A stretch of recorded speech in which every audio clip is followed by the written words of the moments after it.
Assalamualaikum warahmatullahi wabarakatuh.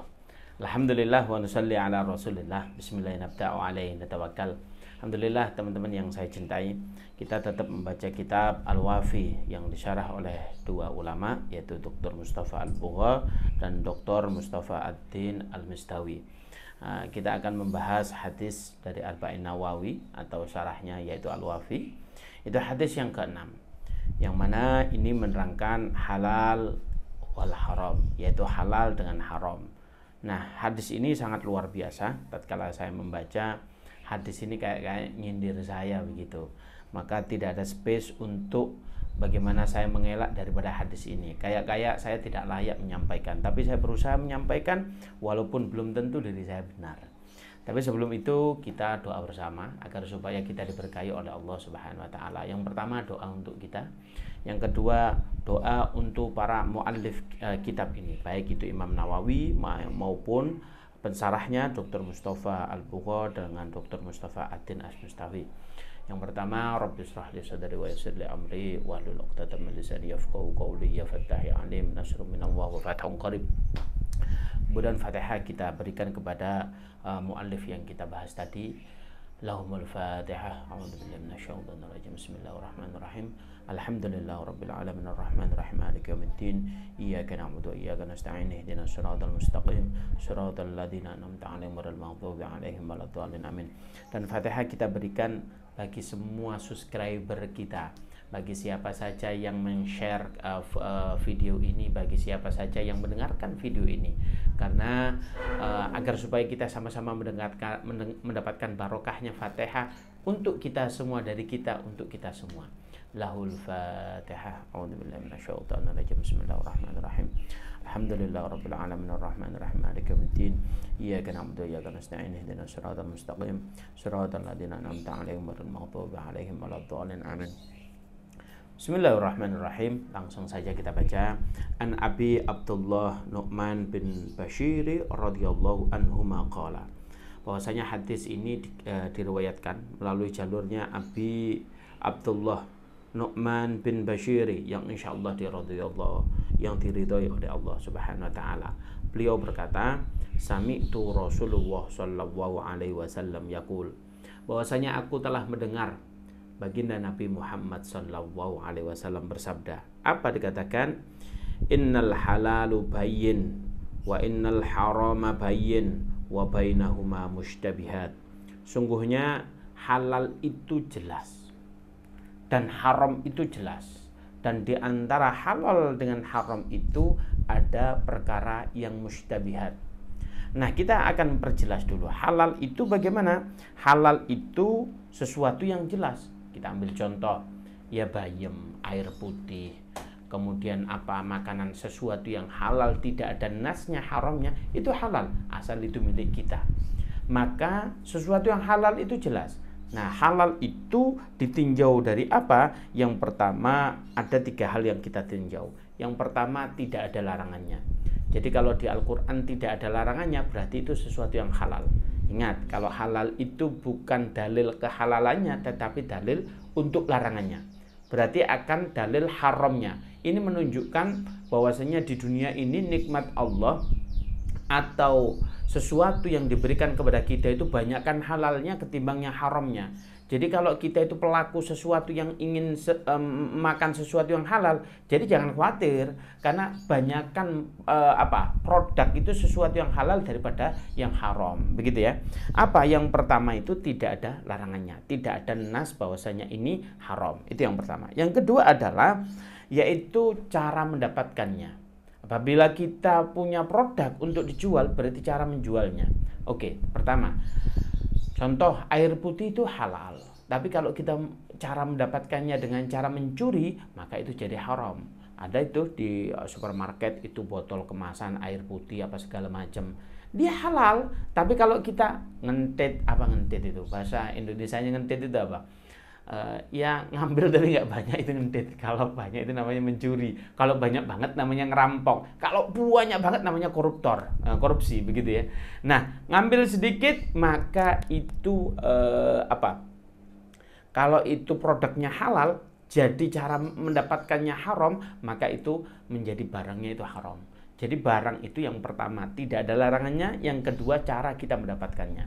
Nah, barang itu cara yang ketiga adalah bagaimana produk itu dikatakan halal, yang ketiga adalah bagaimana kalau tadi produk itu ditinjau, oh sudah ini jelas bahan-bahannya tidak tercampur dan segala macam, bahannya halal, tidak ada larangannya di dalamnya, prosesnya apa segala macam.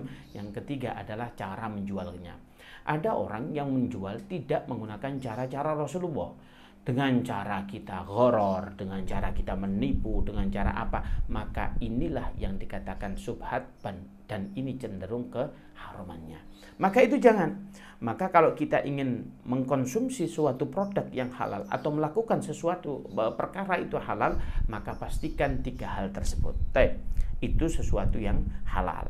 Kemudian apa? Di sini dikatakan yaitu sesuatu yang haram. Yang haram itu apa? Yang haram itu yang pertama adalah sesuatu yang ada larangannya. Jelas. Kalau sesuatu ada yang larangannya, kita ambil contoh babi. Itu haram. Karena apa? Sesuatu memang jelas ada larangannya. Kemudian apa? Khamr. Innal khamru wal maisiru wal azlamu rijsum min amali syaiton. Itu sudah jelas. Maka itu haram juga. Bahkan kita mengkonsumsinya sesuatu zat yang haram dan mengkonsumsinya bagian dari apa? Perbuatan yang najis karena itu perbuatan syaitan. Loh, itu kan jelas. Nah, ini yang pertama dari sesuatu yang haram itu aspeknya apa? Jelas larangannya. Bukan jelas perintahnya, jelas larangannya. Yang kedua, barang yang haram itu ditinjau dari apa? Satu, zatnya aslinya halal tetapi tercampur dengan sesuatu yang haram, maka itu menjadi haram. Kita ambil contoh, nasi goreng halal, tetapi di bagian bumbunya dalam kita memasaknya, kita memakai bahan-bahan yang dilarang oleh Allah. Contoh, ada itu minyak babi yang, mohon maaf ini, minyak wijen, tapi minyak wijennya itu diproduksi bahannya wijen dengan babi. Maka kita pakainya filter yang bagus. Ini bagaimana caranya Ustadz? Ini minyak wijen yang halal. Cari aja yang produknya sudah dilegalkan oleh MUI untuk selama ini. Ini mempermudah kita yang ada stempelnya halal. Fa insyaallah MUI sudah selektif, ini produknya mengandung unsur babi atau tidak halal. Enak. Sehingga kalau kita jual nasi goreng seharusnya terpampang itu kita pakai ini apa ingredientnya jelas. Sehingga apa? Kita tidak was-was dalam makan nasi goreng tersebut. Nah, apabila ada produknya halal, kayak kita contohkan nasi goreng. Ini bukan nasi goreng aja, banyak hal. Roti juga bisa, banyak hal. Kalau sesuatu itu kita ambil roti dengan nasi goreng, tapi kalau ingredientnya kita baca ada sesuatu, oh ternyata dia menggunakan produk ini. Di searching seandainya produk itu, ingredient itu, bahan itu ternyata mengandung unsur babinya, maka itu menjadi produk yang haram. Maka jangan. Yang ketiga adalah produk itu dikatakan haram adalah maka produk itu cara mendapatkannya sama dengan sesuatu yang halal.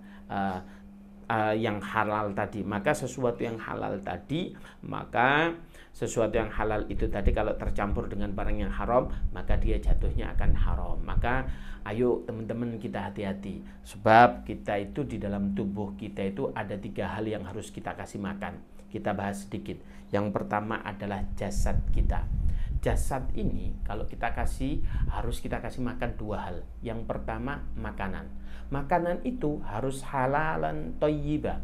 Yang pertama dia halal, yang kedua dia thayyib. Apa itu halal? Yaitu tadi produknya betul-betul halal, cara menjualnya halal, cara mendapatkan kita halal, tidak tercampur dengan barang yang haram, maka dia halal.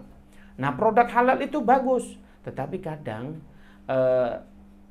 sesuatu yang halal ini tidak perlu kita konsumsi semua, karena tidak semua barang yang halal itu belum tentu thayyib bagi kita.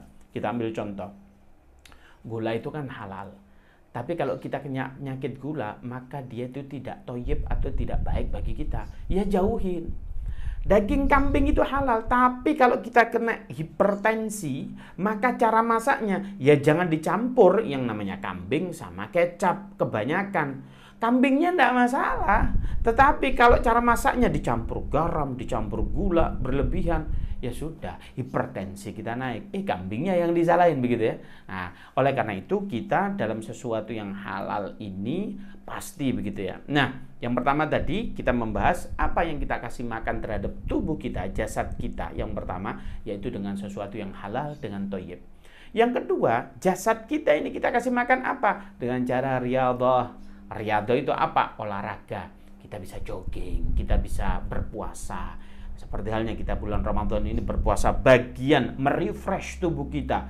Yang bayangkan 1 bulan ini perut kita, kata orang Jawa, giling terus ini. Kayak admin saya itu nggak pernah berhenti, makan terus. Ini puasa, ayo dong berhenti. Nah itu ya, makanya kita harus refresh. Ini tubuh ini biar kita sehat. Yang biasanya kita makan full, ini enggak, kita cukup sahur sedikit, kemudian buka juga sedikit. Maka ini merefresh. Setelah jasad ini kita kasih makan, apa yang harus kita kasih makan yang lain? Yang kedua adalah qalbun wa fikrun, yaitu hati dengan pikiran. Maksudnya bagaimana hati dengan pikiran ini harus kita kasih makan? Iya, kalau dua-duanya kita nggak kasih kita makan, nanti hati dengan pikiran kita mati. Hati dengan pikiran kalau mati kita bisa tega. Pikiran kalau kita pikiran mati, kita jadi lola. Lola itu apa? Nggak nyambung. Kalau diajak ngomong, baper, perasaannya baper, kemudian pikirannya nggak nyambung, diajak ngomong ini, diskusi dikit emosi. Ini karena tanda-tanda pikiran kita mati, hati kita mati.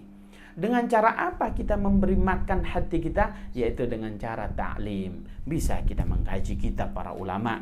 Apabila kita nggak bisa, tonton channel para ulama-ulama kita. Ada Buya Yahya, ada beberapa, ada Habib Novel, terus dan banyak hal. Maka semacam ini itu menjadikan refresh otak dengan hati kita. Ada Ustadz Abdul Somad, ada Gus Bah dan lain sebagainya. Maka itu jadikan kita itu bisa melihat channel-channel beliau. Tujuannya apa? Agar supaya hati dengan pikiran kita ini tidak mati. Oh iya, kalau kita mau melakukan, hati kita hidup enak. Oh iya, ini dosa nggak ya? Ini halal nggak ya? Ini haram nggak ya? Hati kita bunyi, karena hati kita hidup. Oh enak itu. Oh iya, saya berinteraksi dengan perbankan konvensional, ini halal apa haram ya? Enak. Oh saya berinteraksi dengan lawan jenis, ini halal apa haram tidak? Enak, itu jelas. Oh saya menyentuh istri saya, ini membatalkan wudhu apa tidak? Enak, jelas. Dalam bertindak, kalau hati dengan pikiran kita hidup, jelas hidup kita. Lalu apa yang ketiga di dalam tubuh kita yang harus kita kemasakan? Ruh kita. Ruh itu dikasih makan dengan apa? Dikasih makan sesajen? Tidak.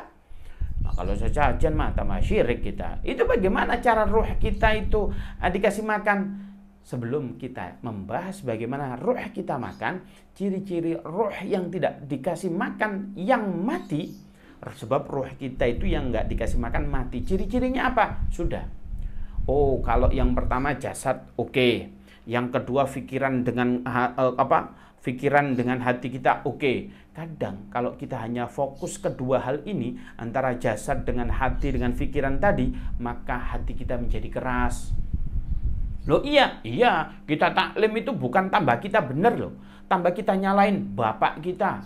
Kalau ngomong ke ustadznya, Ustadz mohon maaf, saya ingin bertanya, ini kedua orang tua saya awam. Loh orang tuanya diawam-awamin. Oh ini apa? Tanda hati, ruh kita mati itu. Kalau ruh kita mati itu bagaimana? Baca Quran, baru dibaca, ya Allah, ngantuk. Baca WhatsApp 2 jam kurang bro. Ini loh tanda-tanda ruh kita mati.